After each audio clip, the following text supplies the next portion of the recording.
Bonjour, j'ai le plaisir d'être avec l'écrivain et philosophe Gilles Cosson.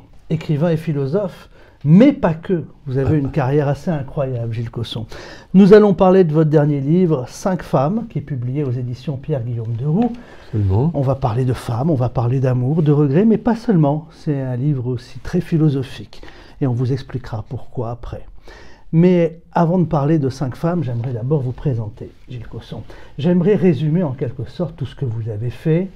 Vous êtes polytechnicien, vous avez fait le prestigieux MIT. Ensuite, on vous a retrouvé à la direction de toutes les participations du groupe Paribas. Oui, Suite à cela, après cette carrière si prestigieuse dans l'univers de la banque, on vous a retrouvé à la présidence du groupe Polyet. Grand public connaît les marques Point P, La Paire, il n'y en a pas deux, voilà. Weber et Brutin. Et un jour, une nouvelle vie commence pour Gilles Cosson. Vous faites un tour du monde à pied, un tour d'Asie à pied. Vous réfléchissez, vous commencez à publier des premiers livres, des ouvrages qui traitent de philosophie notamment. Vous avez été édité chez Flammarion. Des éditeurs, chez Flammarion, c'est ça, chez Plomb. Chez Plomb. Voilà. Et donc, par mon ami Max Soleil également. Voilà, belle nouvelle vie qui commence. Ai-je bien résumé votre parcours? Oui, vous avez très bien résumé le parcours, c'est ça. Comment on passe de Point P, de La Paire et de la banque à la philosophie? Parce qu'en réalité, ce livre 5 femmes, on va tout de suite le dire, c'est un homme qui, au crépuscule de sa vie, après un AVC, réfléchit à sa vie, aux femmes qu'il a rencontrées, il a des regrets sur ses amours. Moi, j'ai l'impression que vous, votre vie, vous auriez eu envie de la commencer à 20 ans, en écrivant ce que vous avez écrit un peu plus tard. Ça, c'est une très bonne question et ça va vous faire rire, mais ça m'a été dit par d'autres personnes. Et en particulier, je me souviens d'une journaliste femme qui m'avait dit, après que j'ai publié un livre qui s'appelle Tourmenté Passion, mais écoutez, c'est pas mal du tout. Je ne comprends pas pourquoi êtes-vous allé travailler comme ça alors que vous auriez pu ambitionner, elle me disait, avec le prix Goncourt. Mais je lui ai dit, écoutez, madame, c'est pas compliqué, j'ai une famille, à moins d'aller faire la manche dans le métro, en attendant le succès qui ne vient parfois jamais, il valait mieux gagner ma vie. C'est ce que j'ai fait. Alors ensuite, naît cette carrière littéraire avec des ouvrages de philosophie, des réflexions sur le sens de la vie. Et là, c'est un premier roman qui peut apparaître assez léger finalement. En réalité, il est un peu cheval de Troie. Parce que sous ce roman facile à lire, très léger, je dis cheval de Troie, c'est un livre de philosophie. C'est beaucoup dire, mais enfin c'est vrai que quand on sait voir à travers le discours, on peut aller plus profond que les apparences, oui. C'est vrai. Et donc, dans cette mesure, on peut dire que c'est un livre de réflexion. Philosophique, peut-être un peu prétentieux, mais de réflexion, oui. Sur la vie. Sur la vie. Et ce livre se lit un peu, quand on l'imagine au cinéma, une sorte de film de François Truffaut. Pellicule en argentique. On n'est pas encore à l'ère de la vidéo en haute définition. Question d'âge. Et non, alors pas simplement une question d'âge. Non, il y a aussi, c'est vrai, c'est pas le même rendu. C'est pas le même rendu. Le rendu n'est pas le même, Gilles Cosson. Oui. Et une question de génération. Et ce livre est profondément ancré dans la génération. On va y venir petit à petit, dans la génération actuelle. Parce qu'il pourrait sembler dépassé en le lisant au premier abord, mais quand on étudie, on voit toutes les études d'opinion qui sont faites sur la jeunesse, qui aujourd'hui est davantage en attente de couples, de relations plus stables, une sexualité peut-être plus faible. Autant il y a un débordement de pornographie dans les médias, mais on voit que les jeunes ont une vie sexuelle beaucoup moins intense que celle des générations précédentes. Ce livre est profondément dans l'air du temps. Écoutez, c'est gentil de le dire, on pourrait en discuter, moi-même j'en suis pas complètement ça va être convaincu. L'objet de la conversation aussi. Mais ce qui est vrai en revanche, c'est que je crois que les problèmes qu'il évoque sont les problèmes sociaux éternels et qui se posent avec une particulière acuité dans la société de l'immédiateté dans laquelle nous vivons. Et ça c'est vrai, et donc lui, parce qu'il est frappé par cet AVC foudroyant, grand architecte. Oui, brillant architecte, il se trouve brusquement projeté dans le temps long, le temps de la réflexion, qui n'existe presque plus. pour les gens soumis tous les matins, comme je le suis, comme vous, hein, à Internet, aux informations continues, aux opinions continues. Et donc, c'est à la fois un retour sur lui-même et un retour en arrière, mais dans le même temps, vous avez raison de dire que beaucoup de jeunes d'aujourd'hui ressentent ce vide existentiel et ce problème du temps long qu'ils n'ont plus la possibilité d'avoir, mais dont ils regrettent. Cet architecte a 19 ans en 1966. Donc il a 21 ans en 1968, il est en pleine période mai 68, en pleine jeunesse. Oui.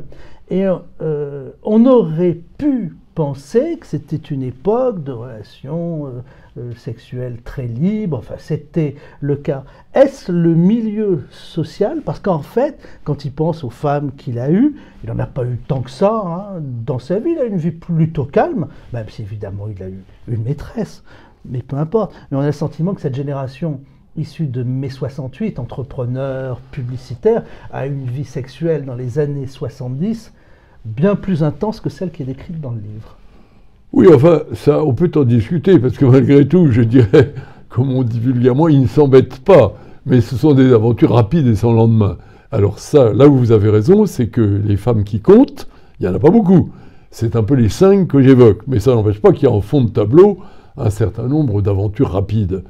Parce que comme il est grand architecte, vous me rassurez, voilà, son talent se développe, il est pas mal fichu, il plaît.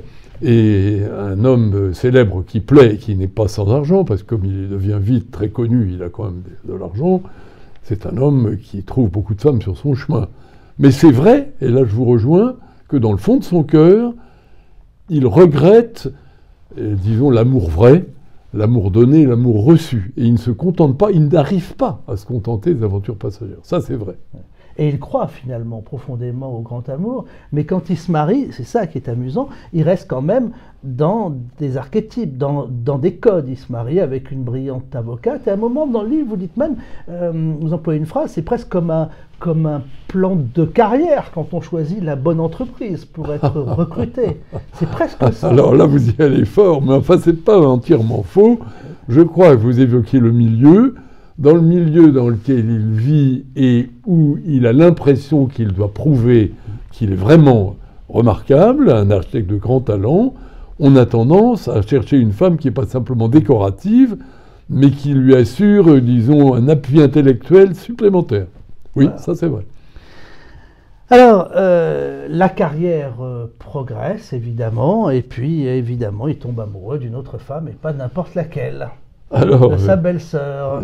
Oui, alors là, sur le chemin qu'il suit, et qui est un chemin il est très jeune, il a 35-40 ans, il est encore jeune, et sur ce chemin-là où se présentent beaucoup de femmes, il y en a une qui a le malheur de passer très proche de lui, mais qui est aussi très proche par les relations de famille. Parce que c'est une charmante belle-sœur de 17 ans qui débarque chez lui pour garder les enfants, mais la belle-sœur de 17 ans qui garde les enfants est en même temps une très jolie femme. Alors, quand on a l'âge qu'il a et qu'on aime les femmes, car indiscutablement il aime les femmes, la tentation est vraiment très forte. Et le pire, c'est que, là je vais dire quelque chose d'un peu dur, mais elle n'est pas opposée à l'idée de voir ce séduisant beau-frère lui présenter ses hommages sous diverses formes. À un moment, il la prend sur ses genoux. Mais ça commence comme ça. Mais en fait, c'est pas en réalité le vrai fond du livre. Il y a une première, dans ce fond du livre, Gilles Cosson, et il y a cette phrase, à un moment, « Seule la possibilité de tout perdre donne à l'existence son véritable sens, celui d'une victoire toujours menacée. » On va commencer là-dessus. Premier enseignement. C'est bon, parfois, d'avoir cette possibilité de tout perdre. C'est bon de se mettre en danger. Oui, alors ça, je crois que là, après tout, comme dit Monterland, je suis dans aucun de mes personnages, je suis dans tous. C'est quelque chose que j'ai bien connu. Quand vous êtes dans une carrière comme je l'ai connue personnellement, et qui est à la fois intéressante, stressante, tournée vers le monde des affaires, que j'ai connu dans ma première vie, vous éprouvez, du moins j'éprouvais, et je pense que je ne suis pas le seul, un besoin de dépuratif. Il fallait absolument que je me retrouve de temps en temps devant les problèmes simples de l'existence, le froid, la faim, la fatigue, voire la mort, quand on prend quelques risques. Et c'est vrai que moi j'ai fait pas mal de montagnes, et quand je partais à ce moment-là dans l'Himalaya, je suis allé 4 fois, et dans des circonstances assez difficiles, j'ai vécu 15 jours à plus de 4700 mètres, j'ai passé plusieurs cols à plus de 5000, dans des tourmentes de neige. Eh bien, c'est vraiment tout à fait extraordinaire, une satisfaction d'un autre ordre prend possession de vous, et vous vous sentez vivre, vraiment vivre, parce qu'il y a des risques, vous passez une rivière en crue, bon, il y a toujours un accident possible, vous êtes dans une tempête de neige, vous pouvez attraper une pneumonie ou tout ce que l'on veut, et puis on est très très haut. J'ai connu de jeunes Américains de 35 ans auxquels j'ai donné un coup de main pour monter leur tente. Moi, j'en avais plutôt 45-50, mais bon, il faut avoir l'expérience, je l'avais. Et donc ça compte beaucoup. Et pour mon architecte, c'est vrai que là, j'ai projeté sur lui un petit peu ce que je ressentais moi-même. C'est cardinal. Et pour se remettre en question, pour se sentir pleinement vivre, il faut prendre des risques. Et ça, c'est assez masculin. C'est assez masculin, c'est aussi un état d'esprit, dans l'artistique comme dans l'entreprise. Dans l'entreprise, on a vu des grandes réussites industrielles, des grands succès, mais nés après un coup de poker. Quand la PME fonctionne de moins en moins bien, elle est au bord de la faillite, et tout d'un coup, quand on croit qu'on a tout perdu, il y a quelque chose qui se produit, parce qu'on était sur le point de tout perdre et on a eu la bonne impulsion. Ouais. Le rocker qui se drogue, qui passe dans des boîtes de nuit, des nuits entières, et qui sort un tube à 5 heures du matin en composant sur sa guitare et qui lui fait vendre des millions d'albums. Ouais. C'est ça? Ça, c'est tout à fait vrai. C'est le fameux coup de pied qu'on donne sur le fond quand on coule, pour remonter. Et ça, c'est vrai que vous avez raison, dans tous les métiers, et en particulier chez les gens qui ont un minimum de talent, c'est très important. Ce fait de tangenter un peu le fond pour mieux rebondir et se sentir plus vivant après. Et le grand piège, dans sa vie de couple comme dans sa vie professionnelle, vous le dites, c'est le danger de l'autosatisfaction. Ah ben alors oui. Là, vous le citez dans le cadre de la vie privée, mais là aussi c'est un enseignement. Mais quand on est dans l'autosatisfaction, une belle maison, une belle femme, un beau salaire qui tombe chaque mois, on n'a pas envie que ça change. Et c'est là où on prend plus aucun risque. Oui, alors ça c'est vrai, mais je me rends compte en même temps que ça a un côté un peu insolent. Parce que je n'oublie pas que la plupart de nos contemporains ont des problèmes parfois beaucoup plus brutaux, de fin de mois, de tout ce que l'on veut. C'est pas facile, la vie n'est pas facile. Donc mon grand architecte, il représente quand même une élite favorisée. Mais tout favorisé qu'il soit, c'est vrai que ça ne suffit pas à son bonheur. Et c'est pas parce qu'il a une jolie femme qui est intelligente, c'est pas parce qu'il réussit dans ses affaires qu'il est pleinement heureux. Il a besoin d'autre chose. Ça, c'est vrai. Oui, donc il va draguer la belle-sœur. Mais il arrive ce qu'il devait arriver. Bon, ça c'est écrit dans tous les scénarios, hein, elle le sait, elle le découvre, divorce. Et lui, dans sa déprime, ressent, vous écrivez, les jalons de la déchéance. De sa déchéance. Ça veut dire qu'il en est quand même profondément affecté. À la fois, il ne regrette pas ce qu'il a fait, mais il sent que c'est une énorme connerie.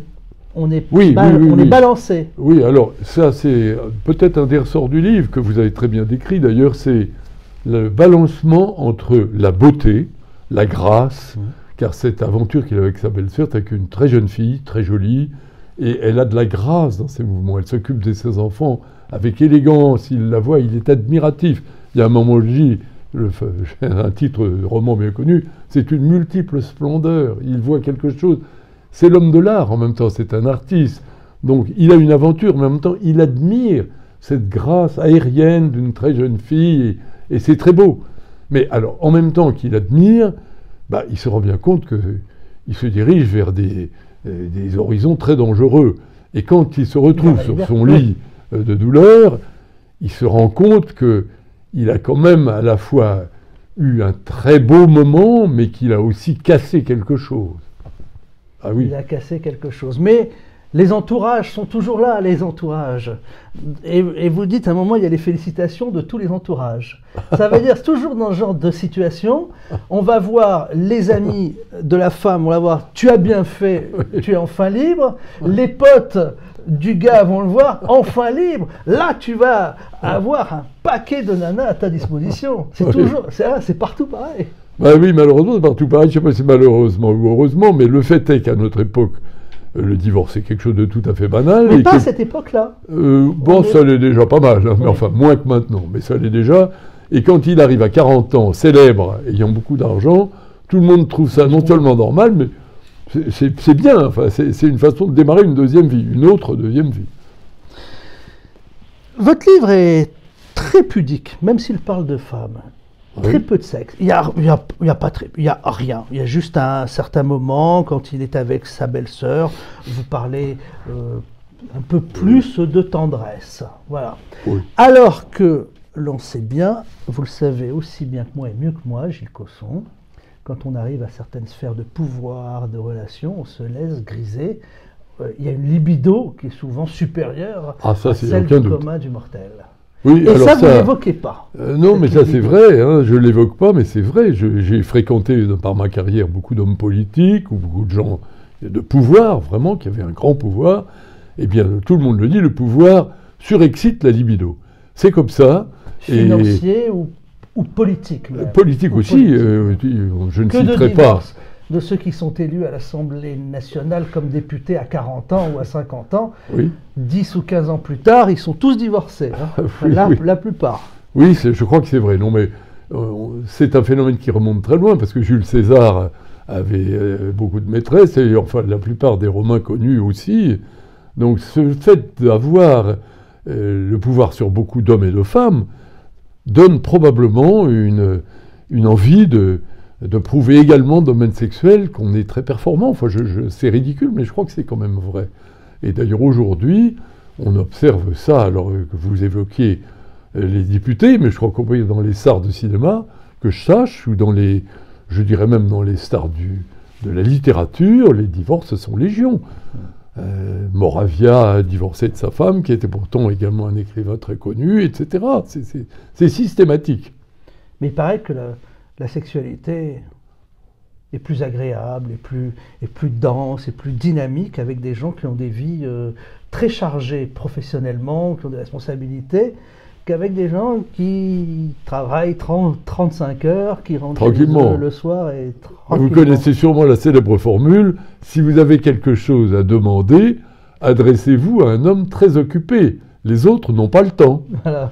Donc, dans le domaine sexuel, c'est un peu pareil. C'est la même chose, oui. Et je crois que les femmes, enfin là, je ne parle pas pour moi, mais je crois que les femmes sentent très bien, parfois en tout cas, un appel qui provient d'un homme complet, un homme qui a à la fois du pouvoir, qui n'est pas trop moche évidemment, et qui, encore mieux quand il pratique certains sports.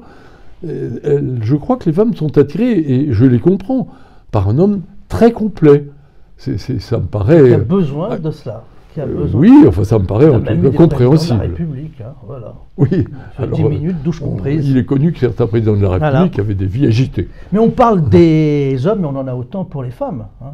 C'est un peu pareil, les femmes qui ont des responsabilités ont aussi une grosse... Oui, libido, on le dit souvent. Hein. Et ça, c'est pas dans le livre de Gilles Cosson. Mais là, je suis moins compétent. C'est une très belle histoire, et comme j'ai dit, dans ce livre qui s'appelle 5 femmes, qui est publié aux éditions Pierre-Guillaume Deroux, Gilles Cosson nous raconte cette histoire de cet grand architecte renommé mondial qui a un AVC, puis au seuil de sa vie, il se repenche sur les femmes qui ont compté. Je ne dis pas sur toutes les femmes, hein, il y en a eu 5. Et quand je disais que votre livre est très pudique, vous ne parlez pas de sexe, hein, le seul moment où vous parlez, un moment avec sa belle-sœur, vous évoquez une période de sensualité effrénée. C'est très joli. Oui, et c'est même plus suggestif, finalement, si vous étiez allé beaucoup plus loin, Gilles Cosson. Non, mais c'est vrai qu'aujourd'hui, dans le cinéma, par exemple, on se croit parfois obligé de mettre des scènes de sexe très fortes, mais c'est pas nécessaire. Et d'ailleurs, les Asiatiques, qu'ils soient japonais ou chinois ou vietnamiens, dans leurs films, même traitant clairement d'affaires amoureuses très poussées, mettent très peu de scènes de sexe. Ils n'en éprouvent pas le besoin. C'est très occidental, ça, d'aller planter une scène de sexe bien crue. Oui. C'est pas nécessaire, à mon avis. Mais celui qui monte le plus, c'est parfois celui qui en fait le moins. Alors, ça, c'est autre chose. Et Gilles Cosson, il y a dans toutes ces femmes, dans ces 5 femmes, il y en a toujours une dans nos vies qui a compté énormément, dont on a failli, mais on n'a pas voulu y aller. Vous en évoquez une aussi. Oui, il y en a une qui représente le côté... On se dit, ça va être il vaut mieux l'avoir comme bonne amie, c'est ça? Oui, enfin, c'est-à-dire que c'est une intellectuelle, elle a une vie spirituelle aussi importante, hein, c'est une femme qui est très croyante, et elle lui apporte quelque chose de plus, indiscutablement, l'ouverture vers un monde spiritualiste et intellectuel beaucoup plus riche encore que le sien, et devant ce monde-là, il s'arrête. Il se rend compte que s'il franchit avec elle la barrière du sexe, eh bien finalement, il va démolir ce qui fait le côté privilégié de leur relation. Et d'ailleurs, dans l'histoire, il y a eu souvent ces conseillères qui représentaient pour un homme plus à la limite que simplement le contact physique. Elles représentaient vraiment une capacité d'écoute, une capacité de conseil, une capacité de jugement. C'est important. Mais même maintenant, j'en ai connu chez des hommes très puissants, Mais oui.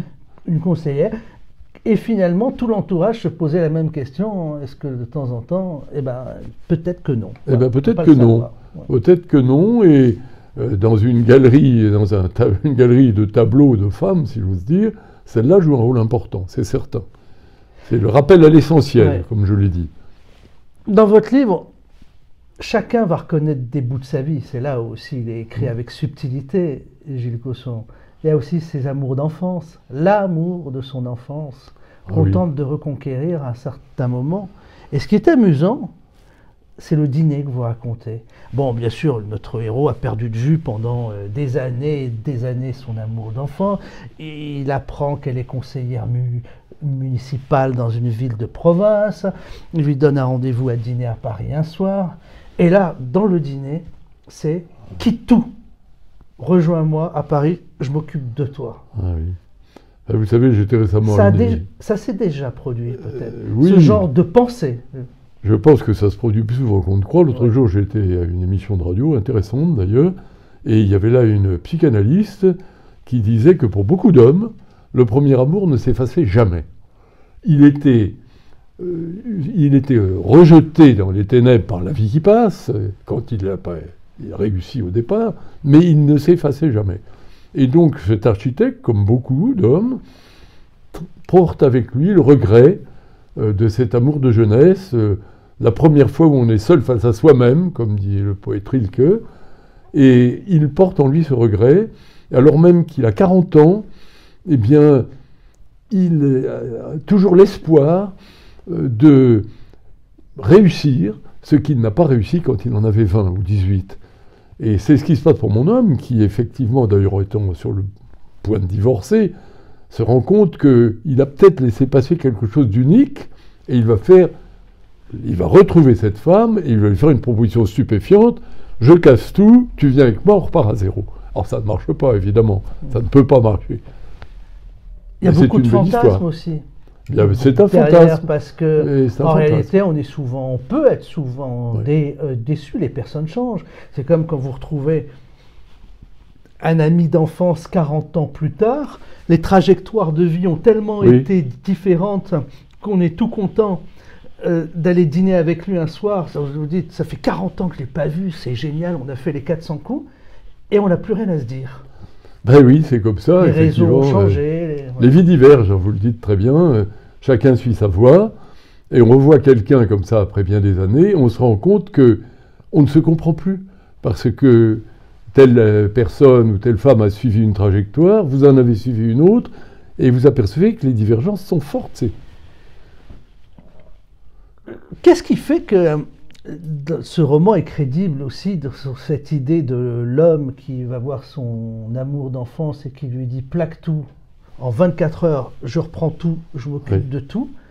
En sens inverse, ça aurait été peut-être moins crédible. On se dit que les femmes sont plus... Oui. Ça, je le crois profondément. À aller au bord du ravin comme nous, les hommes, sommes susceptibles je crois, et c'est un hommage que je rends aux femmes, qu'elles comprennent mieux en profondeur la vie que nous. Elles la comprennent mieux, d'abord parce qu'elles la donnent, elles la fabriquent, elles la donnent, elles l'élèvent, elles voient l'enfant peu à peu devenir un homme, et elles ont une conscience bien plus aiguë que beaucoup d'hommes de ce qui est possible et de ce qui ne l'est pas. Des choses qui sont vraiment essentielles dans la vie, et des choses qui sont du domaine du mythe ou de l'instant qui passe. Et ça, je crois que, vraiment, c'est dommage que je rends, parce que, très souvent, elle représente pour un homme justement le rappel aux choses capitales, alors que lui, il est toujours prêt à aller se promener à droite ou à gauche, ou avoir des idées fantaisistes. Elles sont tout à fait capables d'un amour très profond, mais en même temps, elles sentent mieux ce qui est essentiel. On ne casse pas brutalement quelque chose pour un dîner. Pour elles, c'est une idiotie, enfin, ça ne tient pas la route. Mais mon homme, c'est son côté preneur de risque, et c'est assez masculin. À la limite, il se voit bien tout rechanger comme ça, sur un coup de tête. À la fin de votre livre, lui repense à sa vie, évidemment, à ses femmes, j'allais dire presque sur son lit de mort. Mais vous dites, il lui semble que l'instinct sexuel, celui du prédateur toujours insatisfait. Il se considère être un prédateur sexuel, alors que la vie que vous avez décrite dans tout ce livre ne le montre pas comme un prédateur sexuel issu de la génération 68. J'ai connu des gens de la même génération qui travaillaient dans la publicité, au cinéma ou la politique. Vous allez me dire, les milieux sont peut-être différents. Je peux vous dire qu'un prédateur sexuel, c'était autre chose. Là, on est à Disneyland. Voilà, vous voyez ce que je veux dire. Oui, non, il y a aussi des présentateurs de télévision qui sont bien connus pour avoir des appétits sans fin, de vrais prédateurs. Oui, mais enfin, lui considère quand même, et je crois que c'est parce qu'il est en même temps sur son lit de douleur, il considère quand même que dans les aventures qu'il a eues, qui ne sont pas toutes des aventures sérieuses, comme avec les 5 femmes, mais il en a eu d'autres, il se comportait quand même avec une extrême légèreté.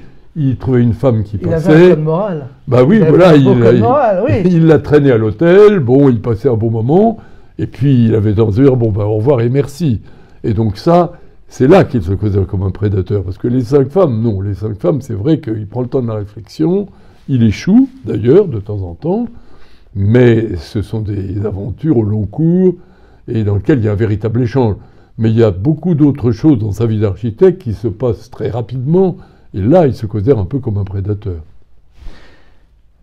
Ceux qui nous écoutent vont se dire, bon, voilà, il vous a décrit le livre, mais en réalité, on ne vous a rien dit sur le livre, sur le secret de ce livre. Le secret de ce livre, c'est que quand on arrive à ces derniers jours, et ça tout le monde le dit, on fait un bilan sur ce que l'on a fait de bien, sur les erreurs que l'on a pu commettre tout au long de sa vie. Et on se dit, et c'est pour ça que je dis que votre livre est finalement un livre de philosophie déguisé en roman, un rappel à l'essentiel, la fidélité, l'amour que l'on doit porter aux autres, l'amour au sens... l'attention que l'on doit porter aux autres. L'amour que l'on donne et que l'on reçoit. La dignité qu'on doit avoir tout au long de sa vie. Oui, l'amour que l'on donne et qu'on le reçoit. Je crois que c'est quand même ça qui, en définitive, sauve une personnalité. Et je pense qu'au moment où on se regarde dans la glace, si on sait ou si on a la chance de pouvoir se dire qu'on a donné à certains moments pas mal ou qu'on a reçu sans que rien ne soit demandé en échange, c'est une grâce d'État, c'est un grand bonheur. Et c'est certainement quelque chose qu'on peut emmener avec soi au moment où on disparaît, comme une satisfaction profonde. Oui, ça, je crois que ça reste vrai à toutes les époques. Je me rends bien compte d'ailleurs d'une certaine banalité de dire cela, mais en même temps, à la fin du livre, il y a une certaine poésie, et cette poésie vient du fait justement que on peut illuminer cette façon de recevoir et de donner par une sorte de réflexion plus large, où on se fond dans un monde où effectivement l'amour reçu et donné est l'alpha et l'oméga, et la chose la plus importante. Vous avez sans doute vu qu'il y avait des études scientifiques qui indiquaient que les gens vivaient plus longtemps, sont des gens qui donnaient par rapport aux gens qui recevaient, et que le plaisir physique d'offrir un cadeau était supérieur à celui ressenti quand on recevait un cadeau. Oui, c'est très curieux, mais je crois qu'en effet, le fait de donner peut aboutir à une grande satisfaction, mais je crois aussi que face à quelqu'un qui donne sans contrepartie, eh bien on peut éprouver également une grande satisfaction de voir que quelque chose vous est donné sans contrepartie. Et une femme qui vous donne beaucoup d'elle-même sans trop vous demander, c'est très émouvant. À moins d'avoir le cœur très très dur, mais en fait c'est quand même très émouvant. Mais donner, lui dit-on, on le dit, donner contribue à la longévité. Je ne sais pas si c'est un conseil qu'il faut donner à ceux qui nous regardent. Bah si, parce que c'est un conseil de toute façon dont on se souviendra toute sa vie, on sera heureux d'avoir offert et d'avoir donné. Et même parfois donner du temps. quand vous recevez un cadeau de quelqu'un de très occupé, qui n'a pas le temps, et vous sentez que ce cadeau a été choisi avec soin en fonction de votre personnalité et qu'il a été trouvé quelque chose auquel vous-même vous ne vous attendiez pas, vous recevez 10 fois plus de plaisir que si vous a offert une montre hors de prix qui a été achetée par un chauffeur en disant j'ai rendez-vous avec lui. Oui, non, mais ça, je crois que au moment où ça approche de la fin de notre entretien, c'est vrai, le fond du bonheur humain. Je crois que c'est à la fois une banalité, mais c'est une banalité très forte et très riche. Le fond de bonheur humain, c'est donner et partiellement et occasionnellement recevoir, comme vous le dites, mieux que ce qu'on attendait. Parce que c'est profondément émouvant, ça. On ne va pas révéler la fin du livre, mais bon, je pense qu'on le devine très aisément. La dernière pensée sur ces 5 femmes, laquelle a-t-il aimé le plus? On ne le dit pas, mais je pense que c'est logique finalement et que ce serait... C'est toujours la même chose, hein, c'est celle que l'on n'a pas eue vraiment. Et pourtant, c'est pas celle avec laquelle il a décidé de ne pas être, mais c'est toujours celle que l'on n'a pas eue finalement officiellement, pleinement. C'est toujours le cas, non? Oui, puis je crois que c'est un peu ce que je disais, c'est celle dont le don a été tel qu'il a abouti à une sorte de gloire. Le don, il y a beaucoup d'exemples dans l'histoire de femmes qui ont tout donné à quelqu'un, eh bien, elles emmènent avec elles une sorte de gloire. Hein. C'est Bérénice, enfin c'est beaucoup de gens, beaucoup de femmes de l'histoire. Pourquoi cette conversation que nous venons d'avoir, qui est finalement d'une grande banalité, parce que les enseignements que nous avons partagés, tout le monde les connaît, et on reproduit les mêmes erreurs de génération en génération. Oui, ben ça, je crois qu'on trouve tous les instincts premiers chez l'homme, en particulier chez l'être masculin. Il y a souvent un instinct de domination qui est à la fois quelque chose qui peut l'amener à prendre des risques qui sont de beaux risques. L'alpiniste de l'extrême va dominer la montagne, le navigateur de l'extrême va dominer la mer. Et c'est vrai qu'on trouve plus de femmes dans ce genre de choses, même s'il y a aussi des femmes qui le font. Donc c'est une très belle chose. Mais ce même instinct de domination peut amener également à traiter avec dureté des femmes, justement, ou parfois aussi des subordonnés. Enfin, j'ai observé ça. Hein. Il y a des gens qui se conduisent d'une façon très brutale et qu'on ne peut pas approuver. Donc ces instincts premiers qui sont là, ajoutés à l'instinct sexuel qui est très souvent l'instinct du prédateur, c'est-à-dire je veux cette femme, je l'aurai, je vais la voir, je l'ai. Et donc ça c'est très courant comme attitude. Ce sont des instincts premiers chez l'être humain, chez l'être masculin en particulier, et c'est d'ailleurs encore une fois des hommages que je rends, et qui je crois n'est pas abusif aux femmes, c'est que lorsqu'elles donnent d'elles-mêmes, elles le donnent souvent très profondément, et lorsqu'elles se consacrent à une tâche ou à l'éducation d'un enfant ou à n'importe quoi, elles donnent vraiment le meilleur d'elles-mêmes. Et ça, c'est un hommage qu'on peut leur rendre. Nos instincts sont en ce moment, on va dire, sérieusement réfrénés par les législations, par les lois, par les balance ton porc, par les... Je regardais des films, des comédies des années 75, des années 80, de drague, etc. On voit bien, parce que dès qu'un homme tente de séduire une jeune femme, c'est toujours en forçant un peu, à 3 heures du matin, en s'accrochant, la prenant par le cou. Elle refuse, il essaye, il insiste, et puis là, franchement, ça a existé dans les années 70 et 80, tout le monde connaît ça. Mais aujourd'hui, c'est impossible, quoi. Voilà. Aujourd'hui, on va avoir un balance ton porc le lendemain matin. Si vous êtes en train de me parler de MeToo, etc., et tout ça. Alors effectivement, je trouve ça décourageant. Moi, je suis de la génération qui a déjà pas mal vécu, et je trouve qu'un des charmes de la séduction, c'était d'aller un peu trop loin. Et puis, force toujours en principe, la porte, hein, voilà, mais une femme, c'est très bien vous remettre à votre place, très bien. Bien sûr. Alors, à moins d'être un personnage extrêmement grossier, eh bien, l'homme faisait très enfin, moi, voilà.